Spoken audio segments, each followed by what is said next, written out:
আমাদের দাবি পরীক্ষাটা উপযুক্ত সময়ে নেওয়া হোক, মানে যে সময়টা অন্যান্য সব ব্যাচ পেয়েছে আমরা তার চেয়ে অনেক কম সময় পেয়েছি, অন্তত 2 মাস সময় আমরা অন্যান্য সব ব্যাচ থেকে কম পেয়েছি। আমি বলতে চাচ্ছি আমাদের 2024 সালে এসএসসি পরীক্ষার্থীরা হাতে গোনা মাত্র 9 থেকে 10 মাস সময় পেয়েছে।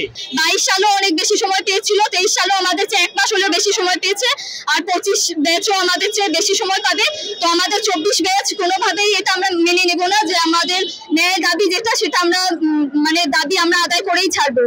এজন্য আমরা আজকে অনশন ধর্মঘট জারি করেছি। সরকার বলছে যে আপনাদের পর্যাপ্ত সময় দেওয়া হয়েছে, কি বলবেন? এটা পর্যাপ্ত বলতে 15 মাস, যদি 15 বা 16 মাস যদি পর্যাপ্ত হয় তাহলে 18 মাসটা কি ছিল? তাহলে যুক্তি অনুযায়ী বলতে হয় যে সেটা ছিল অতিরিক্ত সময়। আর যদি আমাদের আগের ব্যাচ আর আমাদের পরের ব্যাচ যদি অতিরিক্ত সময় পেয়ে থাকে তাহলে আমরা কেন তার চেয়ে কম সময় পেয়ে থাকবো?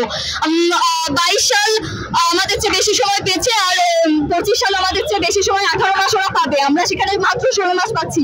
আচ্ছা, আপনাদের অবগতির জন্য আমি বলতে চাই যে আমরা এই আন্দোলন জারি করতাম না যদি না আমাদের এই 16টা মাসের সম্পূর্ণটা সময় আমাদের ক্লাস নেওয়া হতো। এখানে মাঝখানে 2 দিন করে গ্যাপ গেছে, শুক্র শনিবার আমাদের 2 দিন করে সাপ্তাহিক ছুটি ছিল, তো আমরা এক সপ্তাহে মাত্র 5 দিন করে সময় পেয়েছি। সম্পূর্ণ 16টা মাসের আমরা পুরোটা সময় পাইনি।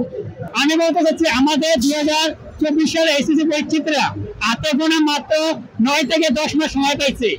কারণ আপনারা শুধুমাত্র হিসাব করছেন কোনটা, যে গত 2023 সালে ফেব্রুয়ারি মাসে 5 তারিখ থেকে ক্লাস শুরু হয়েছে, সেই থেকে মে মাসে 2024 সাল পর্যন্ত 14 মাস। কিন্তু মাঝখানে ঈদ আছে, রোজা আছে, তারপর আমরা 4টা পরীক্ষা, টেস্ট পরীক্ষা, টেস্ট পরীক্ষা, তারপরে অর্ধবার্ষিক পরীক্ষা, তারপরে সিজন টেস্ট অর্থাৎ বার্ষিক পরীক্ষা দিচ্ছে। 4টা পরীক্ষা 4টা মাস যায়। এই পরীক্ষাগুলো কি আপনার আগের ব্যাচগুলো পায়নি? আগের ব্যাচগুলো পাইছে, কিন্তু তাদের সময় অনুযায়ী আমাদের সময় অনেক কম। তারা গত 23 সালে বেচেরা মাত্র 17 মাস পড়ছে তারা, কিন্তু একই সিলেবাসে আমরা অর্থাৎ 2024 সালেরা কেন 14 মাস পরে পরীক্ষা দেব? আমাদের শেষ বার্তা আমাদের মাননীয় প্রধানমন্ত্রী এবং শিক্ষামন্ত্রী, আপনারা আমাদের গুরুজন, অতএব আপনারা আমাদের দিক বিবেচনা করে পরীক্ষাটা মাত্র 2 মাস পিছিয়ে দেন। কারণ আমরা চাই যাতে একটা ভালো রেজাল্ট করে বাবা মায়ের মুখ উজ্জ্বল করতে, কারণ আমাদের বাবা মা আমাদের বসায় আছে। কারণ আমরা যদি সিলেবাস কমপ্লিট না করতে পারি, আমরা যদি ভালো রেজাল্ট করতে না পারি, তখন তো আমাদের প্রতি তার এটা শিক্ষামন্ত্রী তার আমরা দায়িত্ব নেব না, তারা তো আর আমরা দায়িত্ব নেব না। আমাদের রেজাল্ট খারাপ হইলে আমাদের তো অপমান তারা করবো না, কিন্তু আমাদের পরিবার আমরা নিজেরা অপমানিত হব।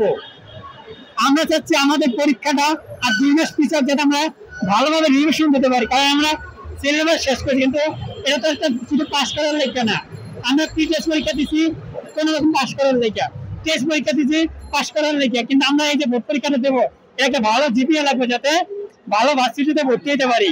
আমাদের এই জিপিএ দিয়ে আমরা ভালো ভার্সিটির চান্স চাচ্ছি। আবার এডমিশন পরীক্ষা আছে। এখন আমরা যদি এডমিশন পরীক্ষা দেওয়ার আগে যে আমরা এই পরীক্ষার পয়েন্ট খারাপ আসে, আমরা তো এডমিশনের ধারে কাছে যেতে পারবো না। এডমিশনের জন্য 6.5 মানবিক শাখা ও কমার্সে 6.5 পয়েন্ট লাগে। আমরা যদি 6.5 পয়েন্ট নাও দিতে পারি, 10 আর ইন্টারটা মিললে আমরা এসএসসি পয়েন্ট 4 পয়েন্ট। এবার কি আপনি 2.5 পাবেন নাকি মনে হচ্ছে? আমার কথা বলবো, আমি তো 2.5 পরীক্ষা দিতে চাই না। আমার তো আছে একটা ভালো রেজাল্ট লেখা নাকি, আমরা পরীক্ষাতে ভালো রেজাল্ট লিখে দেবো। এখন আজকে আমরা গত 30 মে আন্দোলন করছি, তখন আমাদের কাছ থেকে ঢাকা শিক্ষা বোর্ডে স্মারকলিপি জমা নিছে। আমরা প্রত্যেক কথা বুঝতে পারছি আমাদের দিকটা বিবেচনা করবে, কিন্তু তারা সেটা করে নাই।